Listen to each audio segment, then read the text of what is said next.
Jennifer Aniston's tics were on full display in a scene with Reese Witherspoon in which they're plotting against Billy Crudup's Cory. Billy Crudup, the true star of this show, the real effing actor on this show.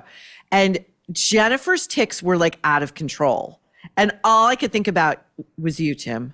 You know, she was on the couch going, shoo, shoo, shoo, shoo, shoo. You know, like it's almost like a Tourette's attack. You know, it's like, this is how we emote. We have one speed as to how we emote. She loves to stutter. She loves to do the stutter. Wait, whoa, wait. No. Like she loves to repeat. I don't know if it's a stalling tactic of like what's going to come next, but I realize it is one of her tics. She loves to do the stutter. Wait. Like she needs like a minute. Like yes, and we're always touching the head when we're like thinking things through. Yeah, it's very literal. Glasses off. Yes. And always the hands. We're breathing a lot. Especially when we're with the bro podcaster who's imaginatively named Bro. Who's my favorite character. I'm sorry to say it, but he's actually become my favorite character now. I'm with you. Aside from Billy Crudup's Cory, he's my favorite character. He's hot. He's funny. He's on the nose, bro, but he's like, I don't know. He's a great reporter. He did a great interview. He's a great podcaster, you know, and it's amazing watching Jennifer Aniston, who, by the way, as we discussed, was like marching all through the halls of UBN in this episode. I'm sorry, we've got Marion Cotillard and Greta Lee as the boss ladies over there, but somehow they've been sidelined, and Jennifer Aniston is running this entire network, you know, yelling at people and making things like asking them why they're doing their jobs. Like when she yelled at the bro podcaster for pulling off an incredible interview, she's like, I'm like, what is this? What is this? And then she was able to make sure that Mia didn't get her job at another network or at that other company. It was like, because Alex got on the phone. And I'm like, why does the head anchor have like say in who gets a job at another company? And like, unless she really is just the head of UBN now, but they haven't really established that. But I'm like, how did Alex ruin this job? Is that even legal? Like, is that even possible? I don't know. No, I mean, you know, again, much as with Carrie being just a vehicle for Sarah Jessica Parker to live out all of her fantasies, her delusions, Jennifer Aniston is using this show and this character as a vehicle to live out her fantasies and delusions as a very smart, news-minded, critically thinking person. Just my opinion. I want to get to what I found like the key scene of the most recent episode, which was Cory telling Bradley, with whom he's just begun an intimate romantic relationship that he has longed for. And by the way, I don't understand why the most powerful females on the show all have unisex names. Alex, Bradley, Chris. I don't know what the writers are doing. It's very weird. I didn't notice that. That's so funny. I didn't even notice that. It's strange.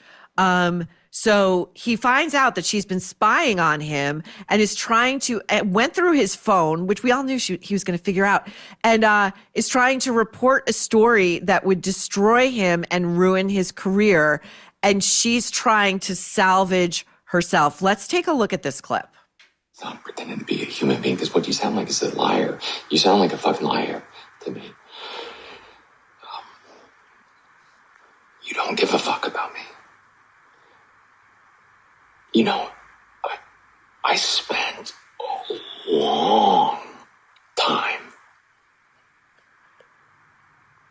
getting over you. Whew. This time's gonna be a whole lot easier. Cory. Just get out. That was the best scene. I love it. It was the best scene of the episode and maybe of the season so far, because it was like finally some drama, like some like, I'm going to confront you. And it's like, I mean, I think the show needs a murder or something, like something a little bit more dramatic, but it was the most compelling scene for sure with Cory. It was the most compelling scene. And I will say this, the writers didn't do the thing that they would normally do, which is string this out over multiple episodes.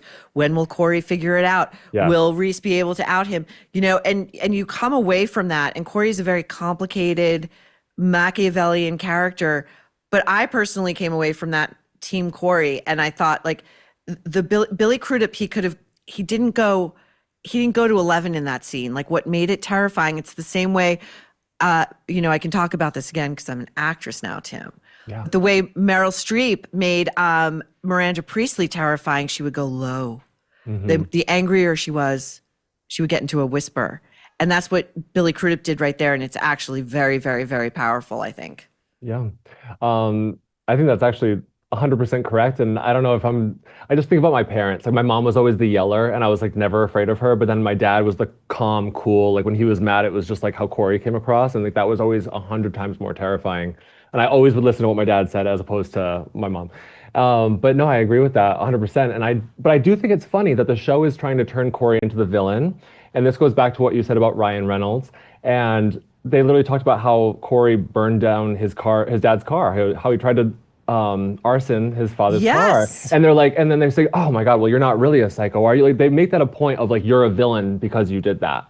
And I just think it's hilarious that like Ryan Reynolds is just like, I did that. Like, and we're all like, yeah, well, that's a whole point in this show that makes like his villain era kind of become a thing. So, I'm glad you brought that up. And after we address this, we'll move on. But so that scene, Cory's on a date with Bradley on like the roof of 30 Rock.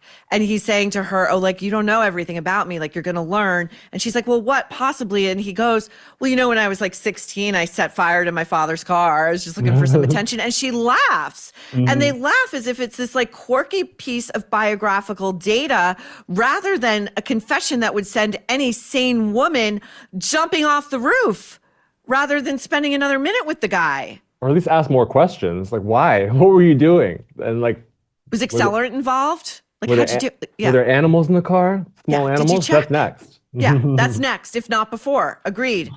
Last month, I told you about Honeylove, an independent, female-founded brand whose products are actually designed by women who wear them. How novel. Honeylove bras are supportive and wire-free thanks to bonding technology that lifts without underwire.